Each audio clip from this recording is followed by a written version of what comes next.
Hi everyone, welcome to Crick Chat Venkatesh. పాపం వాళ్ళ నాన్న అతనికి మహాభారతంలో అభిమన్యుడు పేరు పెట్టుకున్నాడు. కానీ ఈ అభిమన్యు సార్థక నామధేయుడైపోయి సెలెక్టర్ల పద్మవ్యూహంలో ఇరుక్కుపోయాడు. ఎలాగైతే అభిమన్యుడికి మహాభారతంలో పద్మవ్యూహంలోకి ఎంటర్ అవ్వడం తెలుసు కానీ బయటికి రావడం తెలియదు, అలాగే ఇతనికి ఈ అభిమన్యు ఈశ్వరన్కి టీమిండియా స్క్వాడ్లోకి రావడం తెలుసు కానీ 11లోకి బ్రేక్ అవ్వడం అనేది అతని వల్ల కావట్లేదు. వరుసగా 2 టూర్లు ఆస్ట్రేలియాలో, అక్కడ నెలన్నర 2 నెలలు 5 టెస్ట్ మ్యాచ్ల సిరీస్లో అతను ఈ వాజ్ వార్మింగ్ ద బెంచ్కే పరిమితమయ్యాడు. మళ్ళీ తాజాగా ఇంగ్లాండ్లో రీసెంట్గా జరిగిన సిరీస్లో కూడా మళ్ళీ బెంచ్కే పరిమితమయ్యాడు. అతను అనుకుని ఉంటాడు, సరే ఆస్ట్రేలియాలో మనకి అక్కడ సీనియర్స్ ఉన్నారు, విరాట్ కోహ్లీ ఉన్నాడు, రోహిత్ శర్మ ఉన్నాడు, వీళ్ళందరూ ఉన్నారు కాబట్టి అక్కడ ఛాన్స్ రాలేదు, ఓకే. కానీ ఎప్పుడైతే రోహిత్ అండ్ విరాట్ కోహ్లీ రిటైర్ అయ్యారో బిఫోర్ ది ఇంగ్లాండ్ టూర్, అతను చాలా ఆశలు పెట్టుకుని ఉంటాడు. చాలా రోజుల నుంచి టీంలో ఉన్నాను, నాకు అవకాశం వస్తుందని చెప్పి, కానీ రాలేదు. అతను యాక్చువల్గా 2021లో అప్పుడు కోవిడ్ టైంలో స్టాండ్ బై చెప్పేవారు, అప్పటి నుంచి ఉన్నాడు ఇండియా టెస్ట్ టీమ్ స్క్వాడ్లో. 2021 నుంచి ఉన్నాడు. అప్పటి నుంచి స్క్వాడ్లో ఉండి కూడా ఇన్నేళ్ల నిరీక్షణ తర్వాత కూడా అతనికి, అంటే అప్పటికెప్పుడు 2021 అంటే ఒక 4 ఏళ్ల క్రితం, అప్పటికి అతని ఏజ్ 25 ఏళ్ళు, ఇప్పుడు అతను 29 ఇయర్స్. సో 4 ఏళ్ళు గడిచిపోయినాయి కానీ అసలు రాలేదు, అతనికి అవకాశం రాలేదు.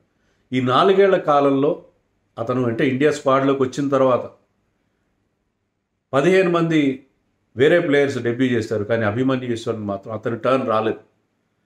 సో ఎంత ఫ్రస్ట్రేటింగ్గా, ఎంత డిప్రెసింగ్గా ఉంటుందో మీరు ఒకసారి అర్థం చేసుకోండి. అతను స్క్వాడ్లోకి వచ్చిన తర్వాత ఎవరెవరు వచ్చారు టీంలోకి, ఎవరెవరు డెబ్యూ చేశారు టెస్ట్ మ్యాచ్లో ఇండియా తరఫున? కేఎస్ భరత్, సూర్యకుమార్ యాదవ్, యశస్వి జైస్వాల్, ఇషాన్ కిషన్, ముఖేష్ కుమార్, ప్రసిద్ధ్ కృష్ణ, రజత్ పాటీదార్, సర్ఫరాజ్ ఖాన్, ధ్రువ్ జురెల్, ఆకాష్ దీప్, దేవదత్ పడిక్కల్, నితీష్ కుమార్ రెడ్డి, హర్షిత్ రాణా, సాయి సుదర్శన్, అన్షుల్ కాంబోజ్, 15 మంది ప్లేయర్స్ డెబ్యూ చేశారు. కానీ ఇతని టర్న్ మాత్రం రాలేదు. చాలా ఫ్రస్ట్రేటింగ్గా ఉంది. అక్కడి నుంచి వాళ్ళ డాడీకి ఫోన్ చేశాడు ఇంగ్లాండ్ నుంచి, డాడీ నాకు ఈసారి కూడా ఛాన్స్ రాలేదు అని చెప్పి చాలా నిరాశగా నిస్పృహతో ఫోన్ చేశాడని చెప్పి వాళ్ళ డాడీ చెప్పాడు. బట్ అతనికి అవకాశం రాలేదు ఎందుకునో. He has scored tons of runs in domestic cricket.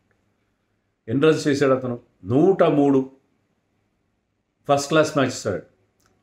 బెంగాల్కి, తర్వాత ఇండియా ఏ తరఫున, తర్వాత జోన్ తరఫున, రెస్ట్ ఆఫ్ ఇండియా తరఫున 103 ఫస్ట్ క్లాస్ మ్యాచెస్ ఆడాడు.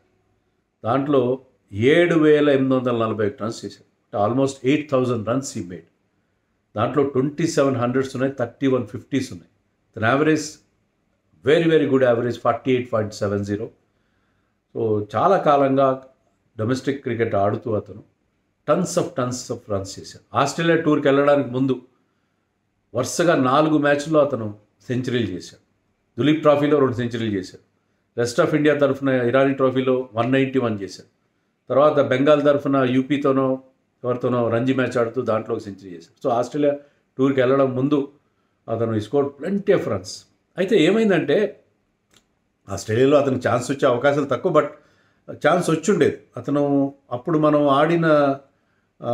మనం India A versus Australia A 2 unofficial test matches జరిగినాయి just before the start of the test series.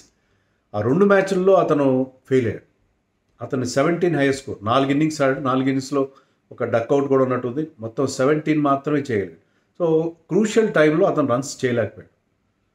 అలాగే అక్కడ మిస్ అయ్యాడు. అక్కడ రన్స్ చేయలేదు, అందుకే ఆస్ట్రేలియా టూర్లో అతనికి అవకాశం రాలేదంటే అర్థం ఉంది, ఓకే, అక్కడ ఈ could not score runs before the test series beginning చేయలేదు, కరెక్ట్ రాలేదు అప్పుడు. కానీ మన ఇంగ్లాండ్ టూర్కి ముందు కూడా మనం ఇంగ్లాండ్ లయన్స్తో మన ఇండియా ఏ టీం 2 మ్యాచ్లు అన్అఫీషియల్ టెస్ట్ మ్యాచ్లు ఆడింది. దాంట్లో అతను ఫస్ట్ ఇన్నింగ్స్లో 2 సార్లు ఫెయిల్ అయ్యాడు. ఇండియా 2 సార్లు కూడా మొదటే బ్యాటింగ్ చేశారు, కానీ ఫస్ట్ ఇన్నింగ్స్లో ఫెయిల్ అయ్యాడు. సెకండ్ ఇన్నింగ్స్లో స్కోర్డ్ రన్స్. ఒక మ్యాచ్లో 60 చేశాడు, ఒక మ్యాచ్లో 80 చేశాడు.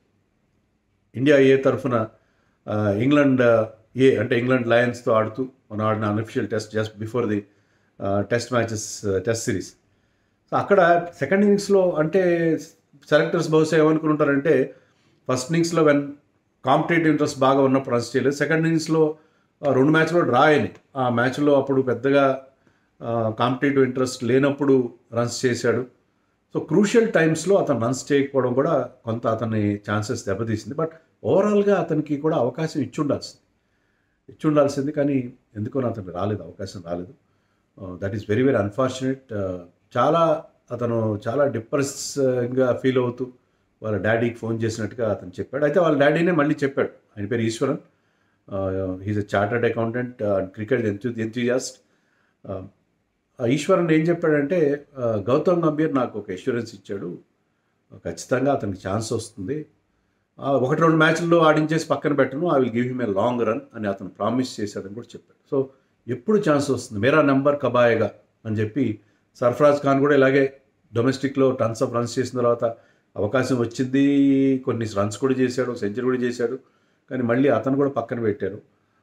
మరి అభిమన్యు ఈశ్వరన్ కూడా ఛాన్స్ వస్తుందా రాదా అనేది చూడాలి. అండ్ సౌరవ్ గంగూలీ రీసెంట్గా ఏం చెప్పాడంటే, అతనికి age is on his side, అంటే ఈజ్ 29, ఓకే, మరీ కాకపోయినా 29 okay age is on his side.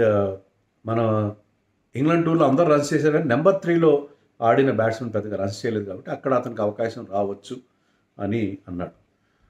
కానీ నేను అనుకోవడం ఏంటంటే, సాయి సుదర్శన్కి వెస్టిండీస్తో కూడా సాయి సుదర్శన్కి ప్రిఫరెన్స్ ఇస్తారు, అతనికి ఇంకా లాంగ్ రన్ ఇస్తారని అనుకుంటున్నాను నేను. ఎందుకంటే he has not done that badly. ఆడిన 3 టెస్ట్ మ్యాచ్లో మరీ దారుణంగా ఏం ఫెయిల్ కాలేదు. Sai Sudharsan has shown some promise. So అతను కూడా లాంగ్ రన్ ఇవ్వాలి కదా, 3 మ్యాచ్లు ఆడిచ్చారు. సో సాయి సుదర్శన్ నెంబర్ 3లో కంటిన్యూ అవ్వచ్చు బహుశా వెస్టిండీస్తో నెక్స్ట్ మంత్ జరగబోయే సిరీస్లో. అండ్ అభిమన్యు ఈశ్వరన్ బహుశా కరుణ్ నాయర్ ప్లేస్లో నెంబర్ 5లోనో నెంబర్ 6లోనో ఆడే అవకాశం. అతను యాక్చువల్గా అతను కూడా top order batsmen, opener basically, కానీ మరి ఛాన్స్ ఎక్కడ దొరికితే అక్కడ ఆడాల్సి వస్తుంది. Sai Sudharsan might continue at number 3 and he may have to bat at number 5 or number 6. నేను అనుకోవడం వెస్టిండీస్తో జరగబోయే సిరీస్లో ఈశ్వరన్కి ఫైనల్గా ఛాన్స్ వస్తుందని చెప్పి నేను ఎక్స్పెక్ట్ చేస్తున్నాను. సో ఇప్పటికైనా హై టైం, ఎందుకంటే సరే మనకి పాపులర్ పర్సెప్షన్ వేరే ఉండి సెంటిమెంట్ అని కాదు, కానీ మరి అతను కూడా అవకాశం ఇవ్వాలి. ఎందుకంటే మీరు సాయి సుదర్శన్ బేసికలీ అతని యావరేజ్ కూడా 30sలో ఉంది, first class average, but he scored well in IPL, దానివల్ల అతనికి ప్రిఫరెన్స్ వచ్చిందని అనుకోవాలి మనం.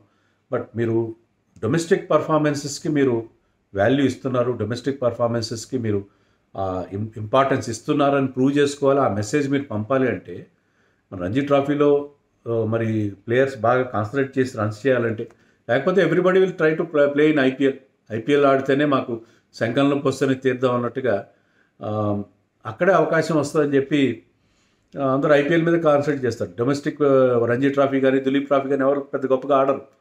సో మీరు ఈ పర్ఫార్మెన్సెస్కి మీరు రికగ్నిషన్ ఇస్తేనే మీకు కుదురుతుంది. సో ఐ థింక్ అది మొన్న సమ్హౌ ఈ మిస్డ్ అవుట్. ఎందుకంటే మనం అంటారు కదా, ముందు వచ్చిన చెవుల కంటే వెనక వచ్చిన కొమ్ములు వాడని చెప్పి, అలాగే ఇతను ముందు నుంచి టీంలో ఉన్నాడు కానీ తర్వాత టీంలోకి వచ్చిన సాయి సుదర్శన్కి అవకాశం ఇచ్చారు. అలాగే లాంగ్ గ్యాప్ తర్వాత వచ్చిన కరుణ్ నాయర్కి ఛాన్స్ ఇచ్చారు. కరుణ్ నాయర్ ఒక 100 చేశాడు ఇంగ్లాండ్తో ఇంగ్లాండ్ లైన్స్తో జరిగిన మ్యాచ్లో 100 చేసి తన కేసుని స్ట్రాంగ్ చేస్తున్నాడు.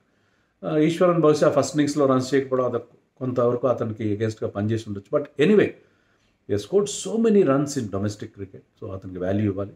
Most of the cricket he played for Bengal.